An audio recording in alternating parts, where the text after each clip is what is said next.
කොහොමද ඔයාලට මම හිතනවා ඔයාලා හැමෝම සතුටින් පරිස්සමෙන් ආදරෙන් ඉන්න ඇති කියලා. ඉතින් මෙන්න මේ වීඩියෝ එකෙන් මම ඔයාලත් එක්ක ෂෙයා කරගන්නේ අපි කොහොමද අවුරුද්දට කලින් දවස් ටිකේ අවුරුදු වෙනුවෙන් ලෑස්ති වුණේ, අවුරුදු දවස කොහොමද අපි ගත කළේ කියන දේවල්. ඉතින් අපි බලමු අවුරුද්දට කලින් දවස් ටිකේ අපි මොකද කරේ කියලා. ගොඩක් වෙලාවට අපේ ගෙදර අවුරුද්ද වෙනුවෙන් හැදෙනවා කොකීස්, කේක්, අච්චාරු ඔය වගේ දේවල්.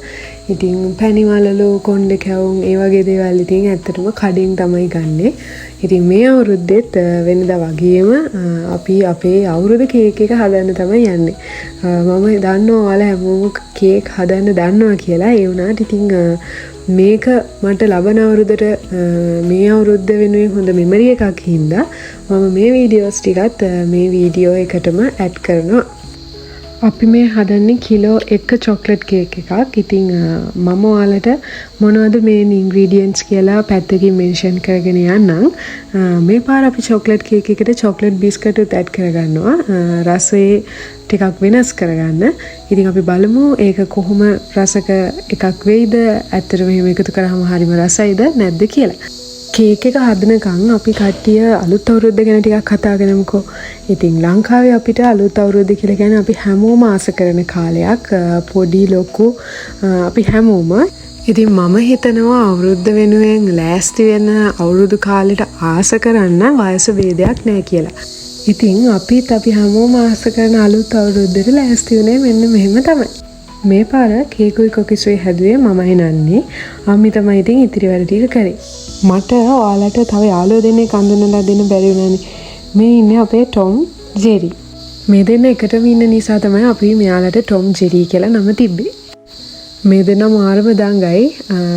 කොච්චර සෙල්ලම් කරනවද කියනවා නම් උදේට කාපු වෙලේ ඉඳලා සෙල්ලම් කරනවා. ඊළඟට දවල්ට කන වෙලාව වෙනකන් මේ දෙන්න ඉන්න නිසා අපේ අම්මිට නම් පාළු නෑ. මොකද අපි හැමෝම ගෙදරින් පිටනේ ගොඩක් වෙලාවට රැඳෙන්නේ. ඒ හින්දා අපේ අම්මිගේ පාළුව මකන් ඉන්න හොඳම යාළුවෝ දෙන්න තමයි මේ. ඔන්න දැන් අපේ කේක් එක ලෑස්ති. ඊළඟට අපිට තියෙන්නේ මේක බේක් කරගන්න. කේක් එක බේක් වෙන්න දාලා මායි අම්මි දෙන්න ගියා මුරුංග පොත්තක් කපාගෙන එන්න අච්චාරුවක් දාන්න.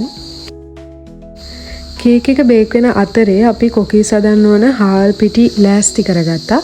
ඒ අතරදී කේක් එක බේක් වෙලා ඉවරයි. ඉතින් අපි ටෙස්ට් එකකුත් කළා.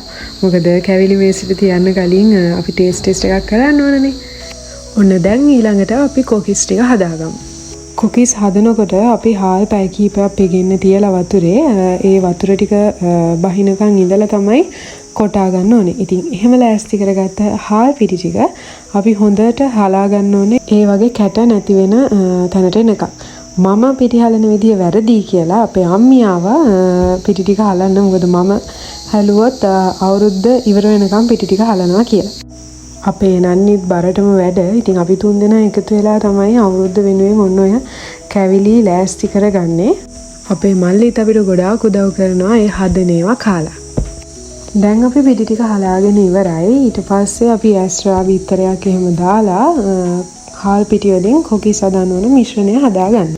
කොකීස් ටික බදින්න තෙල් තාච්චියට තෙල් දාන්න කලින් අපේ අම්මේ ඔන්න ඔය විදිහට තෙල් තාච්චිය උඩින් පොල් කටු හැඳි දෙකක් හරස් අතට තියලා තිබුණා. මං හිතුවා ඇයි මෙහෙම කරන්න කියලා. එතකොට අපේ අම්මේ කිව්වා කොකීස් බදිනකොට යන තෙල් ප්‍රමාණය අඩු කරගන්නලු එහෙම කරන්නේ. ඒකේ ආයෙගෙනගෙන තියෙන්නේ එයාගේ අම්මගෙන්. ඒ කියන්නේ අපේ ආච්චිගෙන්. ඉතින් ඔන්න ඔය වගේ ලස්සන පාරම්පරික දේවල් මෙන්න මේ විදිහට පරම්පරාවෙන් පරම්පරාවට ඉස්සරහට යනවා. ඉතින් අවුරුද්ද සුවිශේෂී කියන්නේ ඔන්න ඔය දේවල් නිසා. මේ පාර නන්නිටයි මටයි හිතුණා කොකීස් වල පාට පොඩ්ඩක් වෙනස් කරත් හොඳයි කියලා. ඒ නිසා අපි අපේ මිශ්‍රණයට නිල් පාට කලරින් චුට්ටක් ඇඩ් කරා. අපිට ඕනුනේ නිල් පාට ගන්න. පස්සේ තමයි මතක් වුණේ කහ පාටට නිල් පාට එකතු කරාම හැදෙන්නේ කොළ පාට කියලා. අපේ කුස්සියේ වටපිටාව ගැන නම් වැඩි හිතන්න එපා. මොකද මේ දවස්වල අපේ කුස්සිය හදාගෙන යන ගමන් තමයි තියෙන්නේ. මොකද කලින් තිබුණු පැත්තෙන් වෙනත් පැත්තකට කුස්සිය චේන්ජ් කරලා තියෙනවා. ඔන්න මේ තියෙන්නේ අපේ අම්මිගේ අච්චාරුව. අපේ මල්ලි තාත්ති අච්චාරු කන්න කැමති නිසාම අපේ අම්මි අනිවාර්යෙන් අවුරුද්දට අච්චාරුවක් හදනවම තමයි. මේ කැම ටික ලෑස්ති කර ඉන්නකොට තාත්තිට තව කැවිලි පාර්සලයකුත් හම්බුණා. ඉතින් මම ඊට පස්සේ චෙක් කරන්න ගියා මොනවද තාත්ති කැවිලි මේසෙට තියන්න ගෙනල්ලා තියෙන අනිත් දේවල් කියලා. ඔන්න ඔය විදිහට තමයි අපි අවුරුද්දට කලින් දවස් ටිකේ අවුරුද්ද වෙනුවෙන් ලෑස්ති වුණේ. ඉතින් අපි බලමු අපි කොහොමද අවුරුද්ද සැමරුවේ කියලා. මේ පාර අවුරුදු චාරිත්‍ර තිබුණේ පාන්දරනේ. ඉතින් අපේ අම්මේ තුදේම නැගිටලා අපිවත් ඇහැරගෙන අවුරුදු චාරිත්‍ර කරන්න ලෑස්ති වුණා. අපි කිරිමුට්ටියට කිරි ලෑස්ති කරගත්තේ පොල් කිරි වලින්. ඒ වුණාට මම අහලා තියෙන විදිහට ෆ්‍රෙෂ් මිල්ක් ගොඩක් හොඳයි. ඉතින් අපි හිතුවා ඊළඟ පාර ෆ්‍රෙෂ් මිල්ක් දාලා කිරි උතුරනවා කියලා.